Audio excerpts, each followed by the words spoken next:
Frères et sœurs, chers amis, bonsoir. Vous avez passé une bonne journée? Oui, Dieu vous a béni. Alléluia. Nous avons eu beaucoup de pluie aujourd'hui, n'est-ce pas? Ok, et d'après ce que j'ai entendu, demain matin sera pareil. Hein? Demain matin, l'après-midi. Mais Dieu merci, ça s'est calmé, on est là ce soir. Amen, amen, c'est l'essentiel. Dieu fait des choses bien, n'est-ce pas? Ah, ok. En tout cas, merci à vous d'être là ce soir. Que Dieu continue à vous bénir. Et ainsi que ceux qui sont connectés sur YouTube. Que Dieu vous garde également. Que Dieu vous bénisse. Alors, je répète que nous avons deux boîtes ici, n'est-ce pas? Une boîte si vous avez des questions. Parce que je répète que samedi après-midi, rappelez-vous, 15h30. Notez bien, 15h30. Nous sommes ici pour le sujet les blessures, le pardon et la guérison. Et après, nous aurons un moment d'échange, de témoignages et de réponses aux questions. D'accord? Et à 17h, nous allons terminer parce qu'il nous faut, en fait, en tout cas pour vous, le secteur, vous rendre aux abîmes parce qu'il y a une réunion concernant le secteur. Donc, voilà. Alors, nous sommes ici demain mercredi également. Demain mercredi, rappelez-vous, nous aurons un moment de prière spécial après le service et pour que Dieu puisse vraiment agir puissamment dans nos vies. Jeudi soir, donc il n'y a pas de réunion. Nous allons nous retrouver vendredi soir. Alors là aussi, un changement vendredi soir. Je vous invite à noter, c'est important. Nous allons commencer le service à 18h30. Vous avez déjà compris pourquoi? D'accord? 18h30, on va commencer l'animation. Ensuite, notre programme, la prédication, Jésus et les blessures de l'âme. Ce sera très court, la prédication d'ailleurs. Parce qu'après, il y a la cérémonie de Sainte Seine. Nous sommes d'accord? Et il ne faut pas que ce soit trop long. Puisque nous allons nous retrouver le lendemain matin ici. Donc, c'est pour vraiment gagner du temps et faire les choses bien par la grâce de Dieu. Nous sommes d'accord? D'accord, très bien. Et samedi matin, nous sommes ici, comme je vous dis, donc, pour le service du culte. Et l'après-midi, on se retrouve. Et notre séminaire donc, prendra fin dimanche soir, ici, donc, à 18h45. D'accord? Donc, merci pour tous ceux qui se sont déjà inscrits pour le livret avec tous les messages que nous sommes en train de voir, plus d'autres messages. Document de 60 pages, bien fait. Rappelez-vous, mercredi soir, dernier délai pour s'inscrire. Et bien sûr, apporter les 10 € donc pour ce document. Et dimanche soir, à la clôture, nous allons vous remettre donc votre livret. Nous sommes d'accord, ça va? Très important demain soir. Dernier délai pour pouvoir s'inscrire et pouvoir... voilà. OK. Nous sommes prêts pour ce soir, ça va? OK, d'accord. Alors, nous allons commencer, si nous sommes prêts, n'est-ce pas? OK. Il y a de tous ceux qui nous suivent également de la métropole, la Martinique, Guyane, j'aimerais également les saluer, n'est-ce pas? Il y en a qui ont déjà commandé également le livret. Hein? D'accord? Donc, je bénis Dieu pour cela également. OK. Ce soir, donc, nous allons passer à notre sujet. La crise identitaire et le mal-être intérieur, résultat de mes blessures. D'accord? C'est de ce que nous allons voir. Nous allons parler des blessures dimanche soir, lundi soir. Maintenant, nous allons voir comment ça agit sur nous. D'accord? Et comment Dieu aussi a la solution à ce problème. D'accord? Les blessures, je l'ai dit depuis samedi, ont des conséquences sur notre comportement, notre façon d'agir, notre façon de penser, notre façon de parler. Maintenant, comment donc les blessures peuvent agir sur notre vie? Nous allons voir ça donc ce soir. Et voir comment Dieu donc est prêt à nous apporter la solution. Car ce soir, on va commencer à réfléchir à ce problème. D'accord? OK.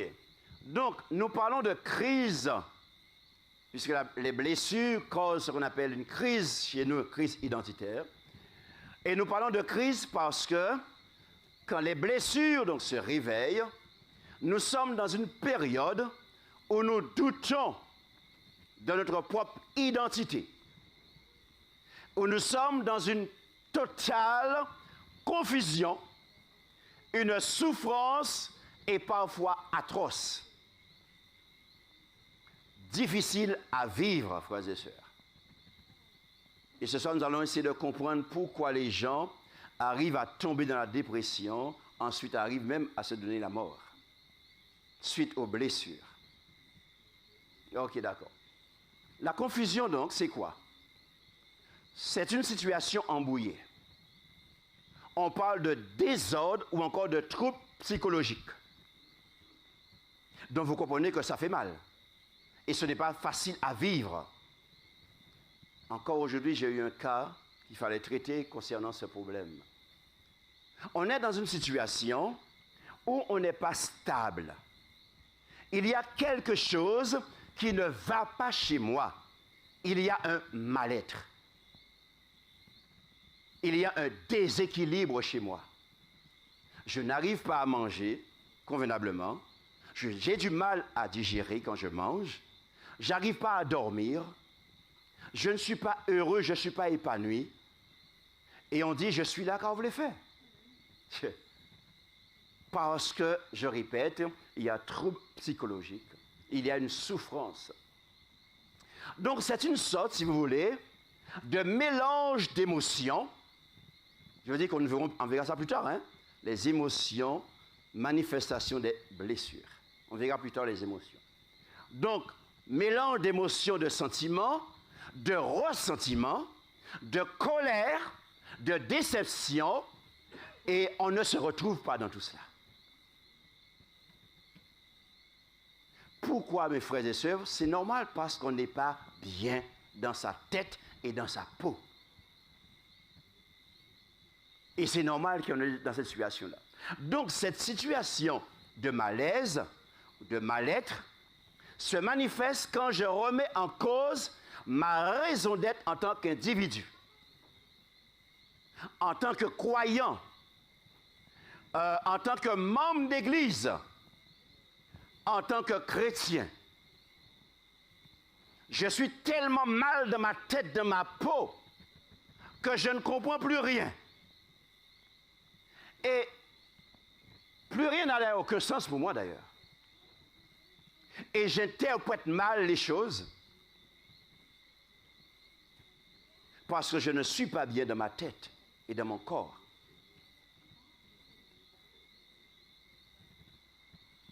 Il y a quelque chose qui ne fonctionne pas bien chez moi. Donc je ne suis pas lucide, n'est-ce pas? Nous allons comprendre ce soir pourquoi les gens poussent le bouchon et arrivent à se donner la mort, mes frères et sœurs. Ok. Alors la question se pose, à ce moment de crise identitaire, la question c'est qui suis-je? À partir du moment que je me pose la question qui suis-je, qu'est-ce que je fais dans la vie? Ou qu'est-ce que je fais de ma vie? Ça veut dire quelque part il y a un mal-être. À partir du moment que je remets en question la vie de manière générale, ça veut dire quelque part il y a un mal-être chez moi. Parce que j'arrive aussi à remettre en cause Dieu. J'arrive à remettre en cause la manière dont Dieu gère le monde et l'univers. Je remets en cause la manière dont Dieu gère l'Église. La manière dont Dieu gère les familles et ma famille. Et je pose des questions à Dieu. Pourquoi ci, pourquoi cela? Pourquoi tu ne fais pas ça comme ça? Pourquoi tu permets ceci, cela? Ça veut dire qu'il y a un mal-être chez moi. Qu'est-ce que je fais dans la vie? Qu'est-ce que je fais de ma vie? Vers qui ou vers quoi je me dirige? Je fais quoi? Je suis perturbé. Et mes frères, c'est là où Satan est fort. Et Satan va vous envoyer un copain, une copine, une voisine, collègue de travail, pour te dire, oh, mes affaires mêlées, mon frère. Faut lever pied, ah oui. Et il va te proposer, allez voir un petit gars des affaires. Allez voir un petit mentimentaire parce que, il y a un petit là, il y a un il y a un problème. Et les chrétiens, y compris adventistes, se laissent faire et vont voir ces gens-là. Parce qu'à ce moment-là, je ne suis plus en mesure de faire la part des choses, de réfléchir ce qui est bien, ce qui est mal. Et je me dis, après tout, pourquoi pas? Pourquoi pas? On va essayer. Qu'est-ce qu'il y a de mal à ça, pas vrai? Je commence à déraisonner. Parce qu'il y a un mal-être chez moi. Je me rappelle quand je suis tombé malade, j'ai eu une phlébite bien sûr très grave, et je bénis Dieu, je suis en vie aujourd'hui, mais c'est un miracle. Et un collègue m'a dit, Coco, en travail là, il est jaloux. Et c'est vrai, j'ai compris, je viens d'arriver, on m'a embauché, et puis les autres sont là. Bon, il y avait un tas de choses derrière, c'est vrai. Et puis, elle me dit, oui, il faut lever PR parce qu'il faut ressortir en travail là. Et elle me dit, tu sais, mes parents font ce qu'on appelle Mahémé, tout cela, et je vais t'emmener voir les Indiens. Et nous qui font des affaires, bah. Waouh! Alors, je de lui dire que mon guérisseur, il est dans le ciel. Il s'appelle Jésus-Christ, alléluia. Et il m'a déjà guéri. Donc, frères et sœurs, jusqu'où ça va aller? Pourquoi mon existence est-elle perturbée? Parce qu'une blessure s'est réveillée. Et ça va me perturber, frères et sœurs. On verra ça demain soir également. Hein? Qu'est-ce qui la trouble ainsi? C'est la question que je me posais. Donc, ce genre de question, nous la posons quand il y a un événement extérieur. Un événement extérieur, donc, d'accord, qui vient nous bousculer et déranger notre confort. Oh oh! Waouh!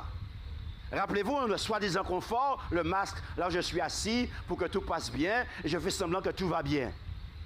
D'accord, vous voyez? Donc, ça va venir me bousculer, me déranger, va réveiller une blessure en moi. Donc, on désigne par crise, notez bien, tout événement qui survient brusquement et va provoquer ce qu'on appelle une déstabilisation de ma personne.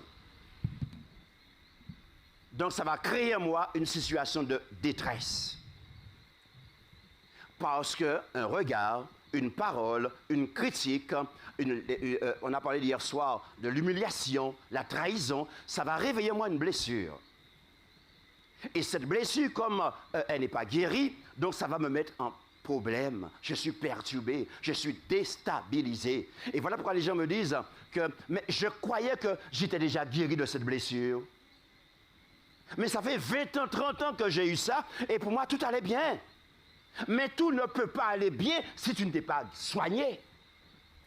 C'est ça le masque. Tu vas faire semblant que tout va bien parce que tu travailles, tu as une situation. Mais je vous dis, ça va vous rattraper tôt ou tard. La solution, c'est de te soigner et être guéri dans le nom de Jésus.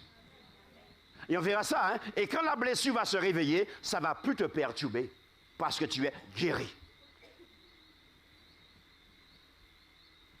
Oh, demain soir, on va parler de ça, frères et sœurs. Hein? Le mot détresse ici, c'est important de décortiquer ça parce que vous allez comprendre. La crise d'identité et la détresse, donc. Donc, le mot hébreu en grec, le mot détresse, je parle, hein, c'est une situation poignante dans laquelle l'homme se sent abandonné, impuissant et où il souffre. J'ai mal, j'arrive pas à expliquer vraiment le mal que j'ai. Je suis en souffrance. Personne ne me comprend. Personne ne peut m'aider. On a déjà prié pour moi. On a jeûné, mais le mal est là. J'arrive pas à gérer, j'arrive pas à mettre des mots sur mes mots. Je suis en souffrance. Le mot signifie détresse, signifie serré, étroit, angoisse, oppresseur, souffrance, persécution. Parce que quand vous êtes dans cet état, vous avez l'impression que vous êtes persécuté. On est en train de vous pourchasser, n'est-ce pas? Et vous êtes sans ressources, vous êtes dans l'embarras. Cette détresse s'accompagne d'une forte charge émotionnelle, faisant perdre à cette personne ses repères. Et parfois, quand vous êtes dans cette situation-là, même chez vous, vous êtes perdu. Même dans la cuisine, vous oubliez que là, dans le placard-là, c'est les verres, ou quand il y a un couteau, là, il fait. Parce que tu es perturbé. Tu perds tes repères. Tu ne sais plus où aller, quoi faire. Vous voyez jusqu'où ça va, frères et sœurs. Et c'est dans cette situation-là que tu manges, mais le repas n'arrive pas dans ta bouche. Et même quand tu as le repas dans ta bouche, il ne peut pas descendre. Et même là où Valais, il bloquait là, il ne peut pas descendre, il ne peut pas digérer. et tu vas dormir le soir, et bien tu es tourmenté, tu tournes sur le lit, à droite, à gauche, ou quoi mettre les oreilles dans la tête, ou quoi, mais rien à faire. Il y a une souffrance. Tu es en détresse. C'est l'angoisse, c'est le stress. Alors quand la pression est maintenant trop forte et que tu as vraiment perdu tes repères, d'ailleurs tu ne le pries plus, d'ailleurs tu ne viens même plus à l'église. Et c'est là où tu te dis, il n'y a plus d'espoir. C'est là où les gens se disent, mais à quoi ça sert de vivre dans cette situation de désespoir? Personne ne me comprend, personne ne m'aide, personne n'arrive à m'aider, à m'en sortir. À quoi ça sert de vivre? Et c'est là où les gens passent à l'acte et se suicident. Aïe, aïe, aïe. Mais frère, c'est dur ça. Et quand on parle de détresse, quand on parle également, frères et sœurs, de dépression, j'en parle parce que je suis passé par là. Et je sais ce que Dieu a fait pour moi. Alléluia. Et je sais de quoi il est capable, frères et sœurs. On a envie de mourir. On a envie de se donner la mort. Et c'était mon cas. Mais Dieu est Dieu, frères et sœurs. Alléluia. Et voilà pourquoi je parle de lui avec autant de force, parce que je sais de quoi il est capable. Je l'ai déjà vu à l'œuvre, frères et sœurs. Donc, on remet encore les questions qu'on appelle questions existentielles. D'où est-ce que je viens? D'où est-ce que je viens? C'est mon origine. Mais je suis tellement perturbé que je peux même arriver à dire, ah, je viens du singe. Oh oh. Mais ouais, tu as perdu tes repères. Donc d'où est-ce que je viens? C'est mon origine. Et qui suis-je? C'est mon identité. Alors suivez bien ce qui va se faire. À quoi est-ce que je sers? À quoi est-ce que je sers? Aujourd'hui, j'avais un cas comme ça et la personne m'a posé la question. J'ai l'impression que je ne sers à rien. Dans mon foyer, dans mon mariage, dans ma vie professionnelle. Vous voyez, c'est grave. À quoi est-ce que je sers? Qu'est-ce que je fais ici? Alors ici, c'est dans mon foyer, ma maison. Alors j'ai affaire à un mari qui ne me comprend pas. Un mari qui ne m'aime pas. Un mari qui ne me donne pas d'amour, de caresse, de tendresse. Qui ne s'occupe pas de moi. Qui m'humilie, qui m'écrase. À quoi je sers? Pourquoi je suis dans cette maison toujours? Mais pourquoi je suis marié toujours? Mais qu'est-ce que j'attends pour divorcer? Parce qu'il y a une souffrance en moi, frères et sœurs. Il y a un mal-être. Qu'est-ce que je fais encore dans cette église? Parce que je me suis rejeté, humilié, l'injustice. Je ne suis pas à l'aise, je ne suis pas bien, il n'y a pas d'amour, on ne me considère pas, on ne m'accepte pas. Qu'est-ce que je fais dans cette église? Pourquoi je viens toujours? Je pose la question dans mon travail. C'est l'injustice. On fait les autres passer sur moi. On ne me donne pas ma vraie valeur, n'est-ce pas? Et on ne me respecte pas. D'ailleurs, je n'aime pas ce travail. D'ailleurs, je fais ce travail parce que j'ai besoin d'argent. Mais je ne suis pas épanoui dans ce travail. Qu'est-ce que je fais là toujours?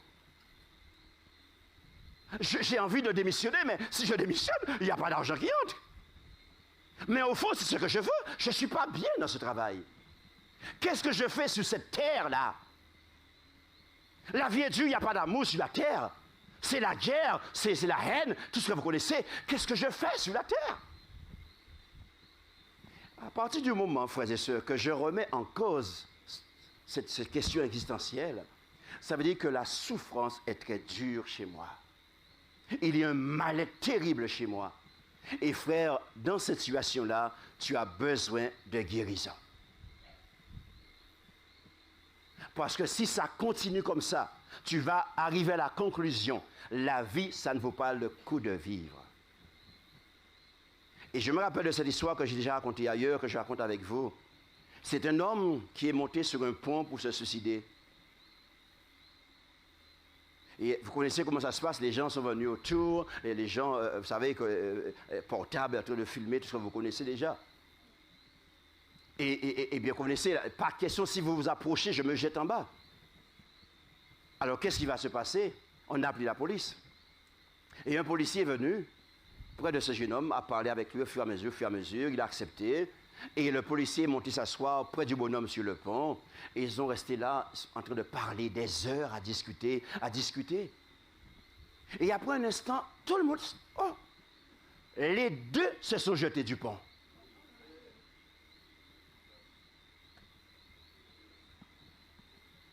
Le malade a pu convaincre le policier que la vie, ça ne vaut pas le coup d'être vécu.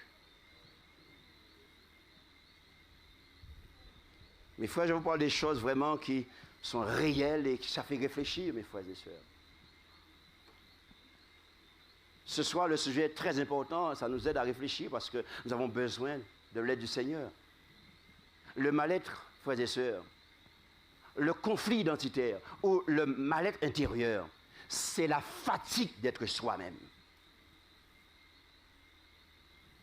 C'est le résultat d'une incertitude constante, d'une recherche de soi, mais en vain. Cela peut être en quelque sorte un dégoût de sa propre personne, une impression de rater tout ce que l'on entreprend, contrairement à l'autre où tout semble réussir. Et je peux comprendre, moi, je vous ai dit, j'étais dans cette optique-là également, dégoûté de soi-même, déçu de soi. Et les gens que j'accompagne, frères et sœurs, il y en a pas mal, surtout dans les foyers. Époux, épouse, je suis dégoûté de moi, dégoûté du mariage, dégoûté de mon époux, mon épouse. Ce n'est pas facile à vivre. Lorsque vous êtes fatigué de vous-même, ça veut dire que vous avez une mauvaise image déjà de vous. Vous ne vous aimez pas. Ça veut dire que vous êtes déjà rejeté. Écoutez-moi, si vous êtes dans cet état-là, est-ce que vous êtes en mesure d'aimer quelqu'un d'autre? Jamais. Vous ne pouvez pas aimer votre épouse si vous êtes dans cet état-là. Vous ne pouvez pas aimer votre époux si vous êtes dans cet état. Vous ne pouvez pas aimer vos enfants si vous êtes dans cet état. Tu ne peux pas aimer ton prochain comme toi-même si tu es dans cet état. Puisque tu ne t'aimes pas toi-même, tu t'es déjà rejeté toi-même, mais tu vas rejeter les autres. On ne donne pas ce qu'on n'a pas. Mais est-ce que nous comprenons de quoi nous parlons ce soir, mes amis? Donc, dans ce cas-là, c'est un rejet de nous-mêmes, une sorte de dépression, de dégoût de la vie, plus envie de vivre. Alors, il y en a qui ont le courage, je dis le mot pour vous aider à comprendre, hein, mais ce n'est pas les bons mots, d'accord? De passer à l'acte. Et comme je dis souvent, se donner la mort, ce n'est pas du tout une solution. Pour ces personnes-là, c'est une solution, mais ce n'est pas du tout la solution. Surtout pas. Parce que tu n'es pas maître de ta vie. C'est Dieu qui t'a donné la vie. Et il t'a dit, je prendrai soin de toi. Maintenant, il y en a qui ne passent pas à l'acte, mais qui se laissent mourir. Ce sont des morts tout vivants. Les gens sont là, bien vivants, bien debout, mais sont malheureux, sont tristes, ils ont toute la misère du monde sur leur dos, toujours boudés, pas de sourire, pas de joie, il n'y a rien. Donc ils sont morts tout debout. Pas envie de vivre, rien. Et ça, mes frères, c'est aussi une façon de mourir. Oh, ce soir, Dieu a besoin de nous parler. Frères et sœurs, la perception de soi, c'est la façon dont je m'estime, me situe, me vois et me décris. Ce soir, s'il fallait faire un examen chez toi, et si on te demande de te décrire, qu'est-ce que tu vas me dire de toi? À quel prix que tu t'estimes? Est-ce que tu crois que tu vaux 2 euros, 10 euros, 1000 euros, 1 million? Quel est ton prix? Qu'est-ce que tu crois de comment tu vas t'évaluer? Est-ce que tu es conscient que tu n'as pas de prix? Tu es unique et tu as de la valeur aux yeux de Dieu. Dieu, en tant que Dieu, s'est défait de sa divinité pour se faire homme et prendre ta nature humaine. Je parle de Dieu, oui. Non, si Dieu se défait de sa divinité pour prendre ta nature humaine, c'est parce que quelque part, il est bon. Et on peut faire beaucoup de choses avec. La preuve, Dieu a démontré et a fait triompher la nature humaine à travers Jésus. Tu n'as pas de prix. Tu as de l'importance aux yeux de Dieu. S'il faut te décrire, qu'est-ce que tu vas me dire de toi? Que tu es nul, tu ne vaux rien? C'est important de comprendre. Nous parlons d'identité ce soir. Et c'est les blessures qui te font croire que tu ne vaux rien. Parce que les autres t'ont dit que tu ne vaux rien. Mais quelle blague! Quel mensonge diabolique! Oh, le jour où on parlera de l'estime de soi, nous aurons l'occasion à aller plus loin avec ça. C'est le fait d'être moi-même qui me donne du plaisir à exister, frères et sœurs. Écoutez-moi bien.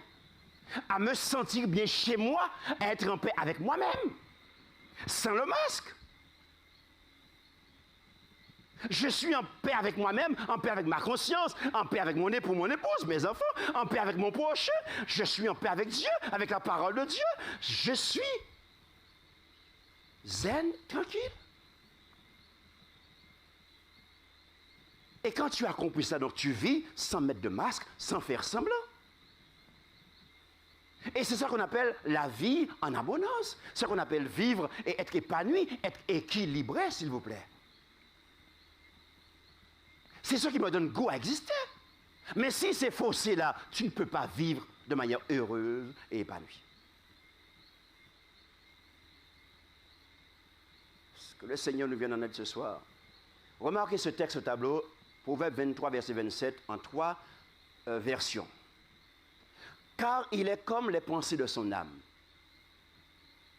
Ou encore, car il est tel que sont ses arrière-pensées. Proverbe 23, verset 7, en effet, il n'est pas ce qu'il paraît être. Donc ça veut dire être faux avec soi-même, c'est ce qu'on appelle le masque, donc on est en crise. Mes frères, je suis ce que je crois que je suis. Et je produis toujours ce que je crois que je suis. Si tu crois que tu es nul, tu vas toujours poser des actions nulles. Si tu crois que tu es mauvais, tu vas toujours poser des actions mauvaises. Voilà pourquoi je t'ai posé la question, qui es-tu? S'il faut te décrire, comment tu vas te décrire? Donc on revient toujours sur cela. L'identité, c'est le caractère de deux choses identiques. Être et paraître. Donc ça veut dire quoi ça? Ce que je suis, c'est ce que je montre vraiment. Donc ce que je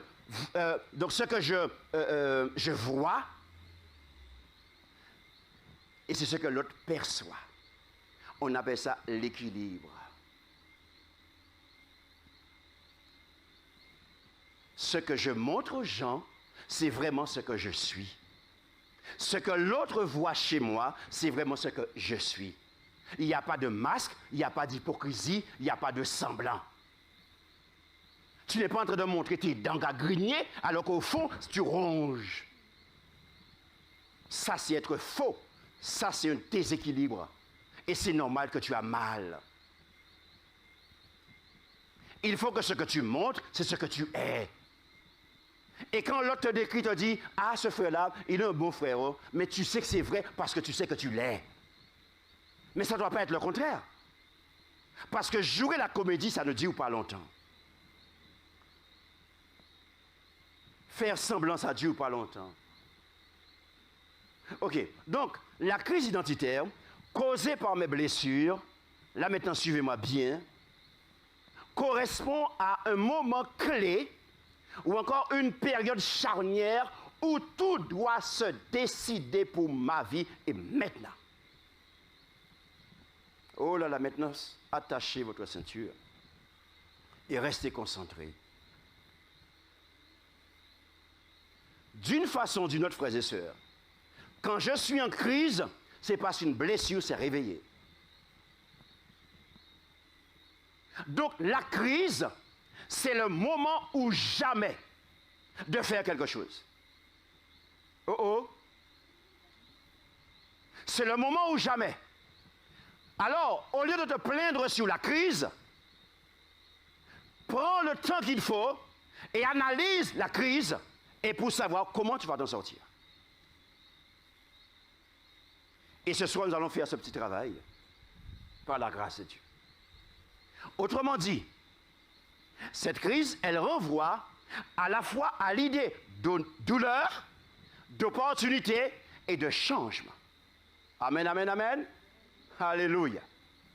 Mes frères, quand une blessure se réveille, il y a automatiquement en toi une douleur, une souffrance, une douleur que tu avais refoulée jeune, adulte, que tu avais cachée dans un recoin de ton être, en disant, tu passes là-dessus, ça va aller. Mais quelques années plus tard, ça va se réveiller parce qu'un événement est venu titiller cette blessure. Maintenant, il y a une douleur qui se réveille en toi. Alors quand cette douleur se réveille en toi, oh, je peux comprendre. Oh, tu as le droit de crier. Tu as le droit de pleurer. Tu as le droit de dire à Dieu, je ne comprends pas, j'ai mal. Tu as le droit de dire ça à Dieu. Oh, tu as le droit de dire ça à ton époux, ton épouse. Un spécialiste ou quelqu'un de confiance. Tu as le droit de pleurer et de crier ta douleur. Mais ça ne s'arrête pas là. Et à un moment donné, il faut arrêter de pleurer. Il faut te taire et te prendre en main.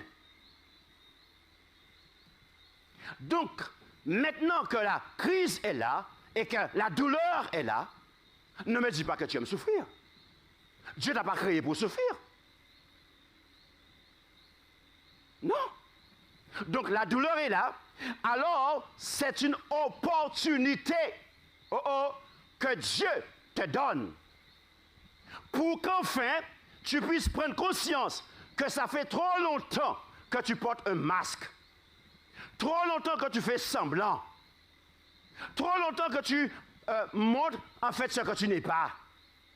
Dieu te dit, j'ai permis à ce que cette souffrance, cette blessure se réveille. J'ai permis à ce que tu aies mal parce que je veux te ramener à la réalité de ta vie. Je veux que tu arrêtes de faire semblant.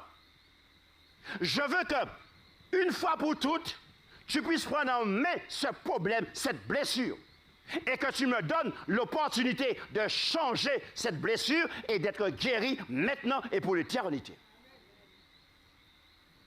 Bon Dieu pas fait erreur. Il n'y a pas d'injustice chez Dieu, frères et sœurs. Il n'y a pas de méchanceté chez Dieu. Parce qu'il t'a déjà interpellé, il t'a déjà parlé, il t'a déjà expliqué ta situation, mais tu ne comprends pas. Alors Dieu va utiliser les grands moyens.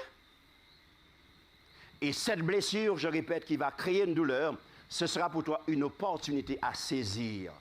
Seigneur Dieu, ça fait 20 ans que je traîne ça, je suis fatigué. Maintenant, avec ton aide, je veux arrêter et être guéri pour l'éternité. Et mes frères, marquez bien, douleur, opportunité à saisir. Et quand je vais saisir cette opportunité, il va y avoir un changement. Changement égale guérison. Amen, amen, amen.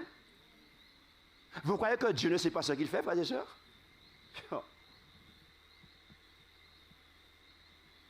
Voilà la démarche à avoir, frères et sœurs, lorsque les blessures se réveillent. Dieu a un message pour toi. C'est réellement une prise de conscience quant à sa vie personnelle, une vraie remise en question de soi. Cette crise peut être accompagnée de violence, de colère, de frustration et de comportements bizarres. Oui, ok, mais Dieu dit, je veux te guérir.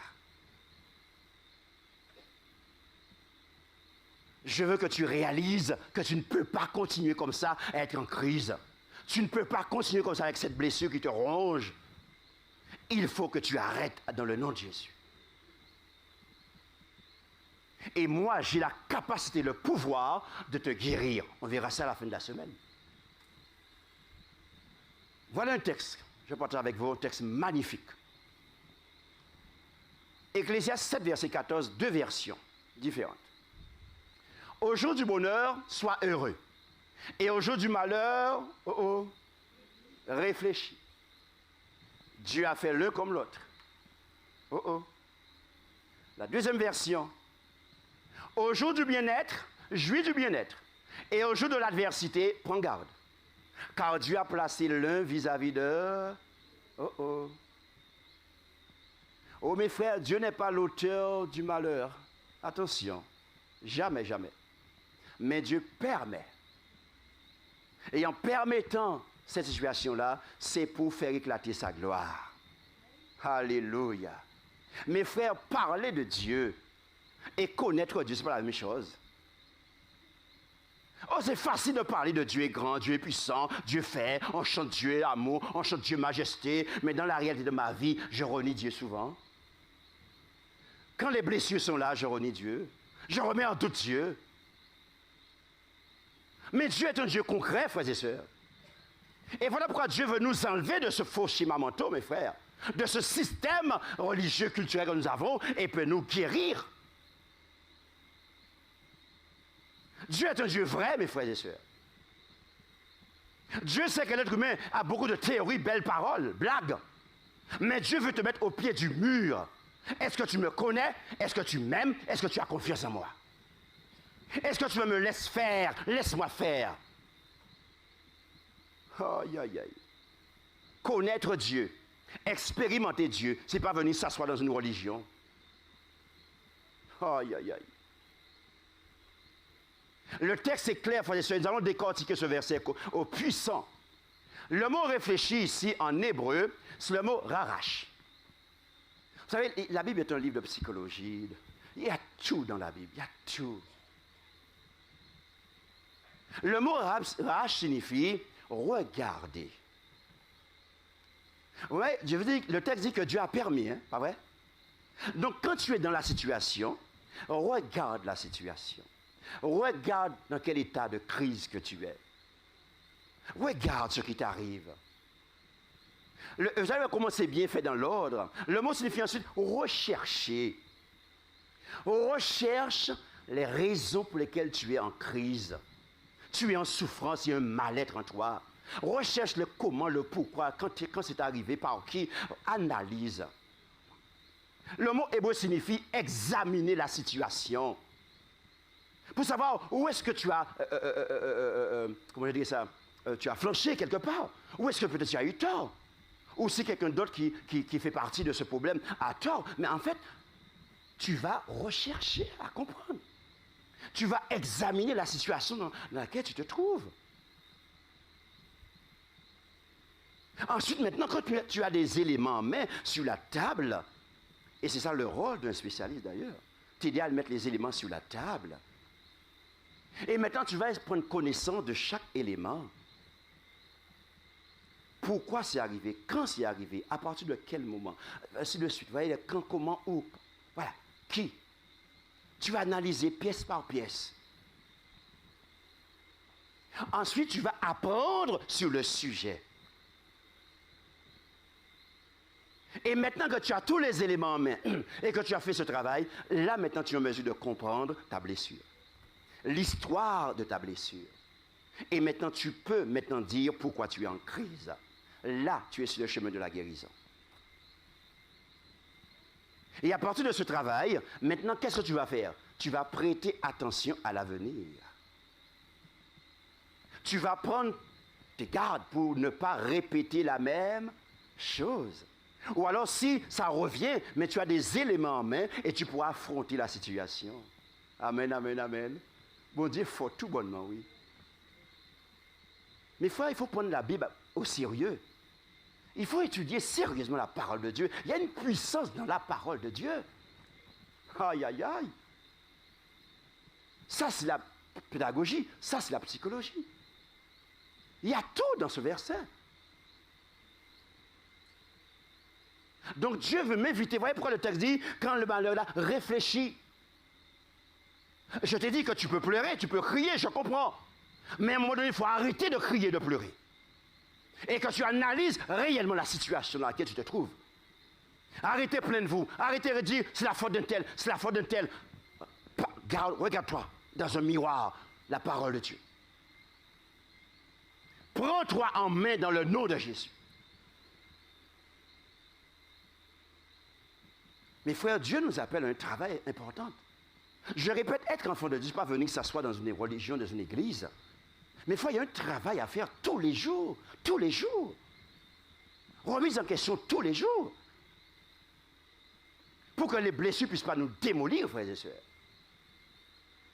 Nous avançons donc. Cette crise va engendrer ce qu'on appelle le ressentiment. Et Le ressentiment, c'est une rancune nourrie qui garde la blessure vivante et se rappelle les offenses. Oh oh. Samedi après-midi, je vais revenir sur ça encore. J'ai reçu une blessure. Ça génère en moi des ressentiments pour mon époux, mon épouse. Voilà pourquoi dans des foyers, vous voyez, les gens, les époux et les épouses sont dans la même maison, mais ils cohabitent ensemble. Ils n'habitent pas ensemble. Il n'y a pas d'amour, il n'y a pas de vie.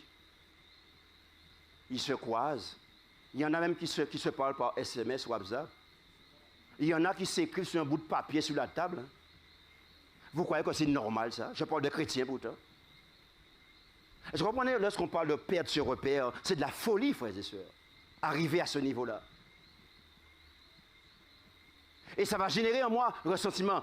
Et ça, c'est la rancune. Et cette rancune, je vais la nourrir. Comment je nourris la rancune?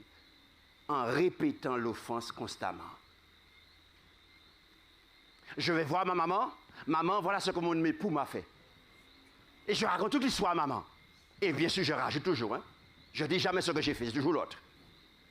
Et quand je vais voir papa, je lui dis la même chose. Ah, j'ai une bonne copine. Je vois ma copine. Ah, je lui dis, voilà ce que mon mari m'a fait. Ah, j'ai un frère à l'église. Ah, je lui raconte. Ah, j'ai mon dirigeant, mon pasteur. Je raconte. Je raconte. Plus tu racontes, plus tu nourris la blessure. Plus tu en parles, plus ça prend de l'ampleur chez toi. Il faut que tu arrêtes de parler de tes affaires dans la rue, partout. Il faut que tu arrives à te taire et à te prendre en main et te soigner par la grâce de Dieu. Parce que c'est ça le problème. Et voilà pourquoi tu arrives à un moment donné, tu hais ton époux, tu hais ton épouse. Tu crois que c'est venu du jour au lendemain? Ça fait des années que tu nourris ça.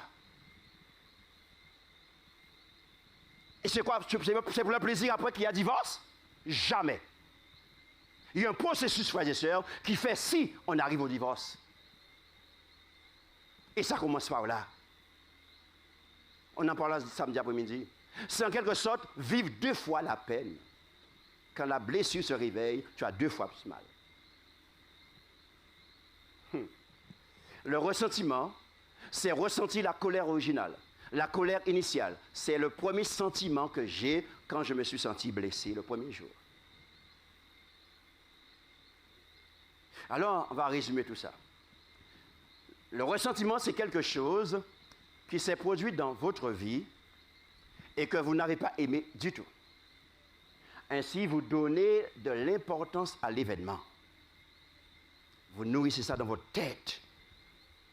Voilà ce qu'on m'a fait. Voilà ce que mon mari m'a fait. Voilà ce que sœur Intel m'a fait. Voilà ce que l'ancien m'a fait. Voilà ce que le pasteur m'a fait. Je répète ça. Je vais dormir le soir. Ça tourne comme un disque, pas vrai? Voilà.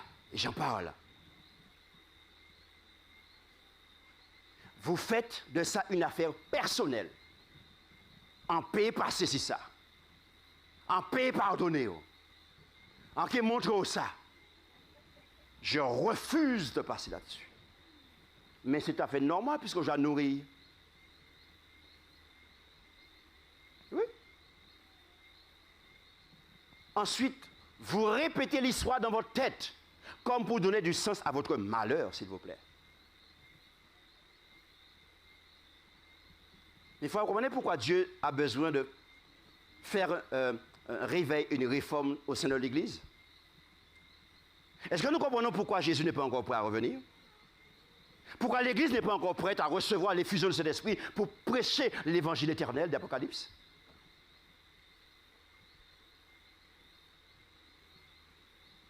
Et voilà pourquoi il y a autant de haine dans les églises. Il n'y a pas dit l'autre bonjour, il n'y a pas passé sur, il n'y a pas dit bonjour, tant de haine. Voilà le problème, frères et sœurs. Vous gardez le récit ardent jusqu'à ce que l'autre personne change ou que justice soit faite. Aïe, aïe, aïe.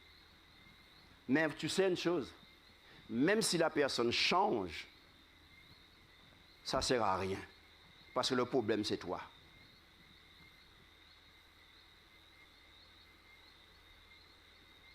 Frères et sœurs, que Dieu nous garde ce soir. Alors, comment régler ce problème d'identité afin d'être en phase avec soi-même par la grâce de Dieu? Alors voilà, nous arrivons à la fin. Premièrement, il faut prendre conscience que tu as des blessures et que tu es en crise. Arrête de faire semblant, s'il te plaît. Voilà pourquoi j'ai dit samedi matin, chaque jour, mes frères et sœurs, trouvez un moment pour parler cœur à cœur avec Dieu.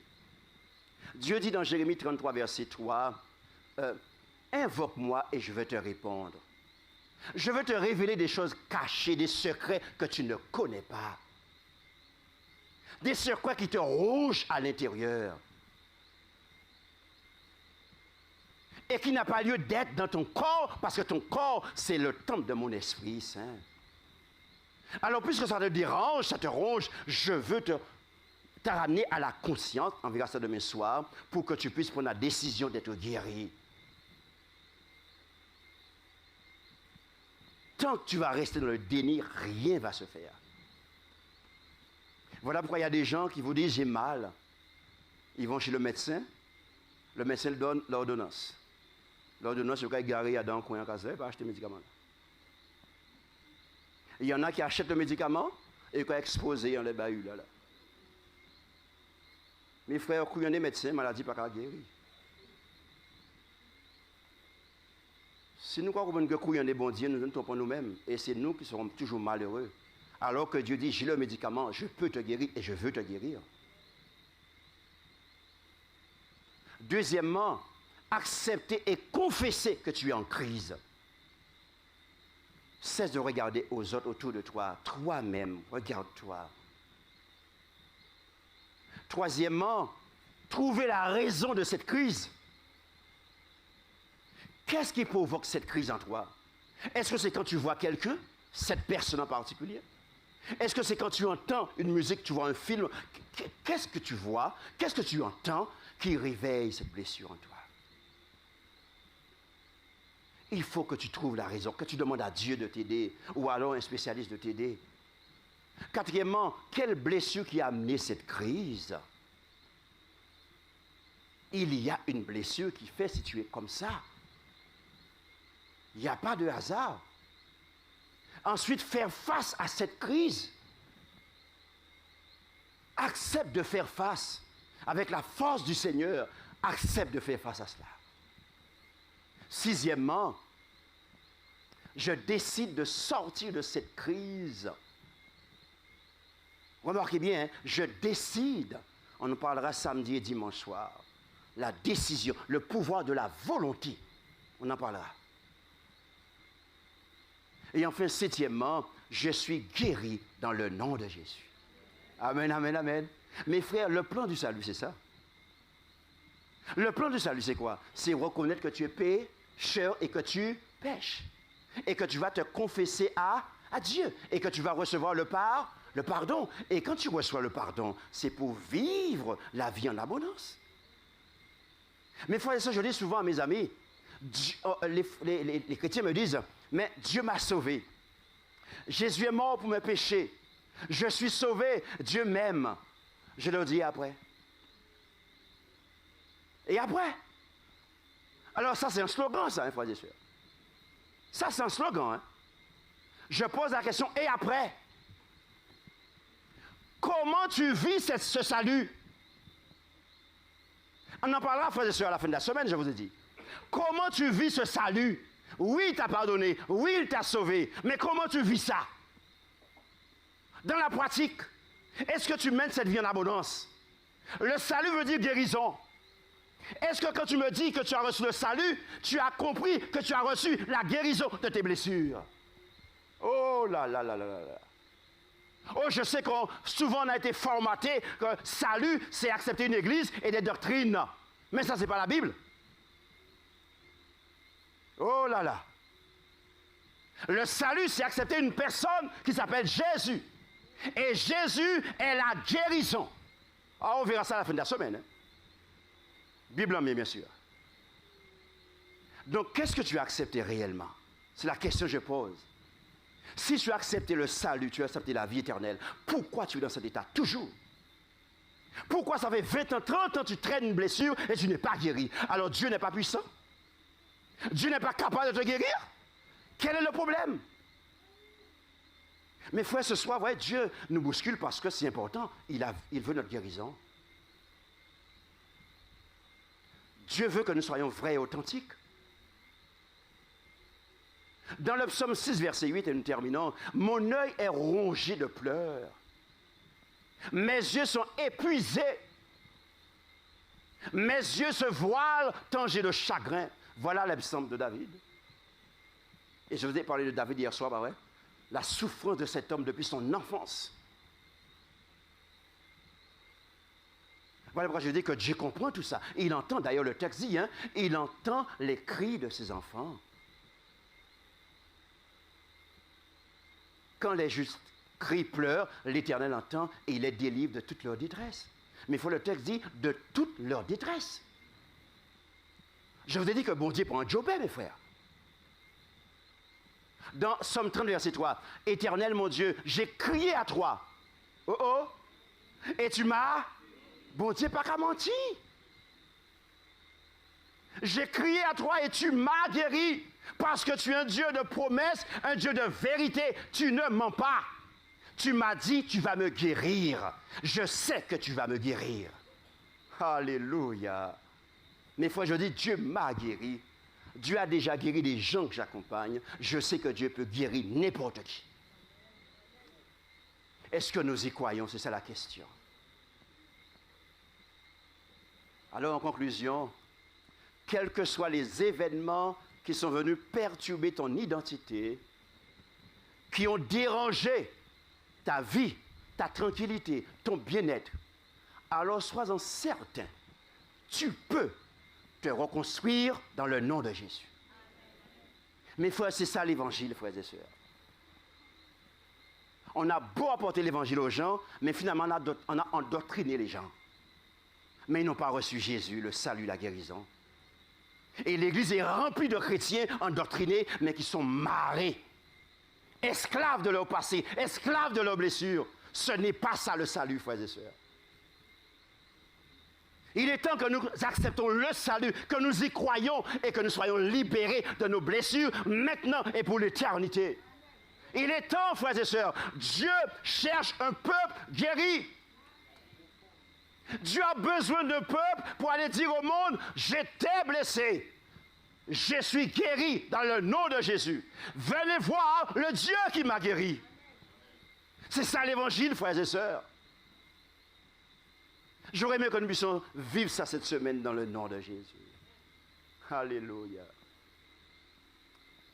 Frères et sœurs, que Dieu nous garde et que Dieu nous bénisse ce soir. Demain soir, nous allons voir pourquoi les blessures que nous avons eues il y a 20 ans, 30 ans, 40 ans se réveillent. Où l'œil caché, où ils sont. Demain soir, si Dieu veut, on va en parler de ce sujet important. Je vous remercie de votre présence, vos sourires, votre amour. Et je bénis le Seigneur. Et frères et sœurs, je vous remets entre les mains du Seigneur. J'ai fait avec ma force que Dieu m'a donnée, avec mon cœur plein d'amour pour vous. Partage avec ce message de liberté. Maintenant, je vous invite à croire. Je ne peux pas croire à votre place. C'est à vous de croire et de mettre foi dans la parole de Dieu. Et vous allez voir de quoi Dieu est capable. Alléluia. Alors que Dieu vous garde, que Dieu vous bénisse. Bonne nuit à vous et à demain soir.